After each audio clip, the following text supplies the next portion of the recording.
Hello everyone, thank you very much for joining me. In case you didn't know, my name is Todd Bryson. I'm an Akashic Records practitioner. I offer a variety of different services and products that can help you on your spiritual path in waking up to who you are and remembering why you came to a place like this. And also, my biggest sale that I ever do is going on right now, and you can find information about that in the description.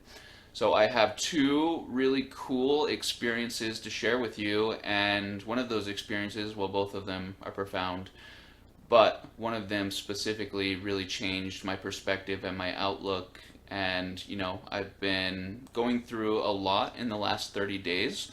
You may have noticed that you haven't seen me on camera very much, but basically, I felt like I was at a crossroads with my content, and I wanted to make sure that the information I was getting, I was delivering it in the right way, in the right, doing it in the right manner, and didn't feel like I was necessarily doing that the best that I could. So the solution that I was given was to take a 30-day break, which was scary, but we're back on the other side of it.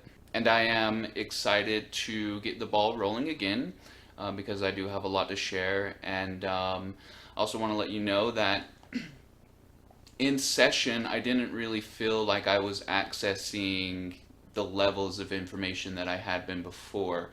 And I kind of felt like the old kingdom Akash, the Lemurian and Atlantean Akash, was kind of like shut off for me for some reason. Not that it was, but I wasn't getting the clarity. I wasn't getting the vivid imagery like I had been previously. So the solution that was given to me to help with that came in the form of a spiritual tool, and I've made several of those tools and have been using them and practicing with them, and they're the real deal. So the tool is called the Lemurian Light Helix. So look out for those very soon, and you guys are going to love them. So I had an experience in the Akashic Records, and sometimes you'll go into the Akashic Records and nothing will happen. You'll just kind of go, and if your third eye is open, you'll sit in a void, or there's not much going on. So what you do in that situation is you just ask all of the questions you can. You just throw the most random thoughts out there and see what sticks, and you might be surprised at what comes through from it. So I asked a question in that void, and that question was this: when we leave the earth, what is one of the first things that crosses through our minds when we return home? And the answer to that was given by Kryon, who stated very clearly and very profoundly, one of the first things that you will think about when you leave this place is how grateful you are for the unanswered prayers. And I know that a lot of you feel like you're kind of stuck in the mud. I know that a lot of you feel like circumstantially you're at the mercy of whatever comes your way. But what is being asked of you is that you solve your 3D problems with 5D solutions. You cannot solve your 3D problems with 3D solutions because you've come to learn how to manifest in the third from a fifth dimensional perspective. And the honest truth is that your guides will let you stew in whatever circumstance you're in until you're pressured enough to get out of it. And that pressure is going to unlock your DNA.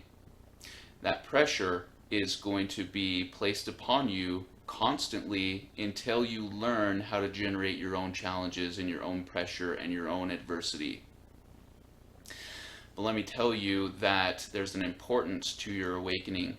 And a lot of you have noticed that since you woke up, it came with a sense of urgency, like an itch that you can't scratch.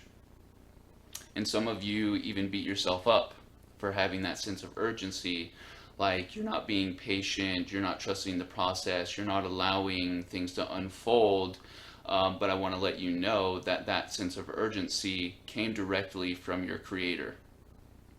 So you and I A lot of times we will look at the world and we will say, you know, what is being done about this? Whatever's happening is not happening fast enough. Well, I'll tell you what's being done about it.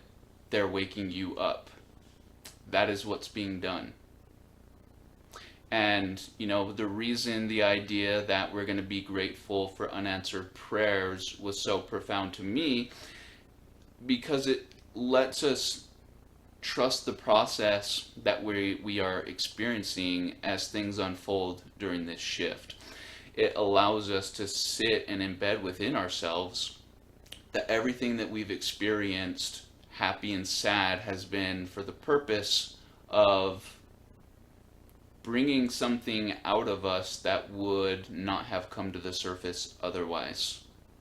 So I hope that allows you the opportunity to kind of look back, see how things have unfolded for you, and see the plan that sometimes gets buried in the third dimensional perspective of what happened. But also let you know that you don't need to cross over to have that gratitude. You don't need to leave this place to acquire that different perspective that, you know, we're kind of talking about here. You can use this knowledge right now to express gratitude for everything that you've experienced.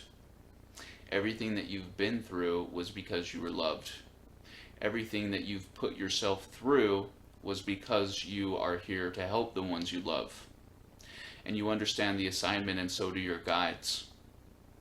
You are here to empower yourself. You empower yourself, and in turn, a byproduct of that is empowering everybody else. And your guides have not come here to rescue you.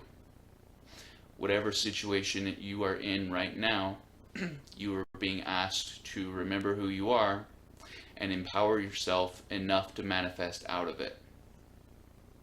And you do that by engaging in the spiritual tactics that you've been learning about along the way.